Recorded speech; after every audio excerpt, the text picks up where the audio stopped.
Latest chika, Donna Pailinan sinagot kung may mababago ba sa relasyon nila ni Bel Mariano ngayong maghihiwalay na sila bilang love team. Sabi niya, wala naman. Ay siguro yung hindi nyo kami madalas makikita na magkasama sa event sa project.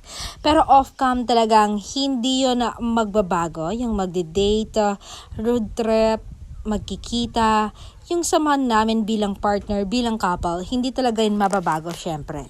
And siguro, mapapadalaga siguro ang aming pagkikita kasi syempre hindi kami magkikita sa trabaho.